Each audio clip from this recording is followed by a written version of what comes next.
Մովսես, չթաքցնեմ, ինձ միշտ հաճել է ձեզ տեսնել խորհրդարանում, դեռ ավելին իմ կարծիքով երևի թե լավ առումներ ու լավ առիթներ ստեղծել եք ձեզ խորհրդարանում լսելը շատ ավելի լավ կլիներ։ Գիտեք, իրավագիտությունը իր բնույթով սոցիալական փիլիսոփայության մաս է, սոցիալական փիլիսոփայությունից ձևավորված մի երևույթ։ Միաժամանակ փիլիսոփայությունը, որը ըստ էության հիմնված է մտքի անսահմանափակ թռիչքի գաղափարի վրա, սոցիալական փիլիսոփայությունը հատկապես իրավագիտության մեջ որոշակի առումով կաղապարվում է կոնկրետ կոնցեպտների մեջ, որոնցից շեղվելը դիտարկվում է որպես վարքագծի կանոնի խախտում։ Հիմա ես երեկվանից անընդհատ վերլուծում եմ ձեր ելույթը, դուք անդադար անդրադառնում եք կոռեկտության սահմանի հատմանը եւ ինչպես հասկանում եմ դուք ընդունում եք, որ որոշակի առումով կոռեկտության սահմանը դուք հատել եք այդ հարցազրույցի մեջ։ Բայց իմ կարծիքով մեր մոտ վեճը ավելի շատ փիլիսոփայական, այդ թվում կոռուպցիայի կանխարգելման հանձնաժողովի հետ, որովհետեւ ես շատ կուզենայի, որ դուք բանաձևեիք քաղաքական զսպվածություն հասկացության ձեր ընկալումը, որովհետև իմ կարծիքով մեր հիմնական վեճը, որի շուրջ մենք չենք կարող բոլորովս կանք ընդհանուր հայտարարի, այդ սահմանման եզրի բովանդակության մեջ է։ Ես շատ կուզենայի լսեի ձեր բովանդակությունը, այսինքն ինչ է քաղաքական զսպվածությունը Հակոբ Մովսեսի կարծիքով։ Շատ լավ։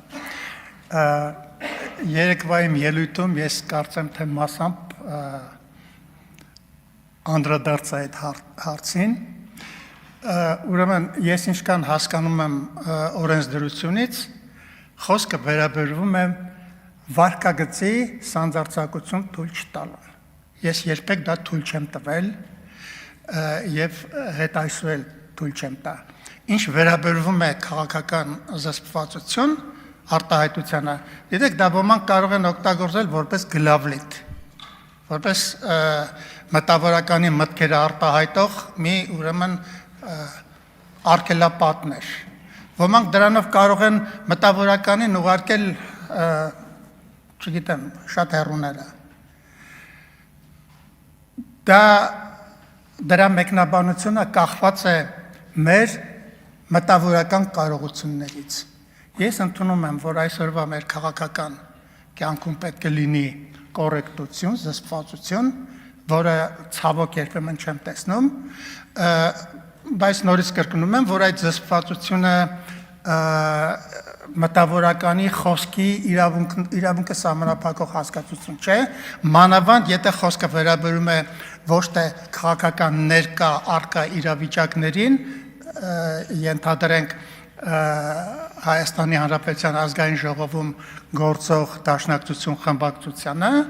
այլ վերաբերվում է պատմական մեր ժողովրդի ճակատագրին, պատմական մի անցյալի, որը լիքն է ողբերգություններով եւ որի համար ես ասել եմ այդ հաղորդման ժամանակ, դաշնակցությունը նույնպես իր պատասխանատվությունը ունի։ Այսքանը։ Արձագանք ունեք, համեցեք։ Տեսեք, քաղաքական զսպվածության գաղափարը իրավունքի տեսանկյունից ես հասկանում եմ, որ իրավագիտությունը կարող ասեք սպեկուլատիվ դատողությունների համակցություն է, բայց քաղաքական զսպվածության գաղափարը կոնտեքստը պետական ծառայության, հանրային ծառայողների, պետական պաշտոնատար անձանց տեսանկյունից, ովքեր զբաղեցնում են անկախ կամ ինքնավար պաշտոններ, հանգում է հետևյալին. ընդհանրապես չանդրադառնալ կամ հնարավորինս զուսպ անդրադառնալ որևիցե երևույթին, որը կարող է դիտարկվել որպես այս կամ այն քաղաքական ուժի կամ քաղաքական դիրքորոշման սատարմանը կամ քննադատությանը։ Հիմա այս տեսանկյունից է մեր վեճը չէ, ընդհանուր խնդիրը կոռուպցիայի կանխարգելման հանձնաժողով, Հակոբ Մովսես, դաշնակցություն, եւ ես ձեզ ավելի լավ եմ հասկանում, բարեբախտաբար կամ դժբախտաբար չգիտեմ, քան Մարիամ Գալստյանը, որտեվ ցավոք ես գլավլիտը դեռ հիշում եմ, ինքը չի հիշում, եւ դա իմ կարծիքով ձեռք բերում է, որ Մարիամ Գալստյանը գլավլիտը չի հիշում։ Շնորհակալություն։ Արձագանք։ Համաձայն եմ ձեր ասածների հետ։ Հավանիչ տեսանյութը եւ բաժանորդագրվիչ նորությունները բաց չթողնելու համար։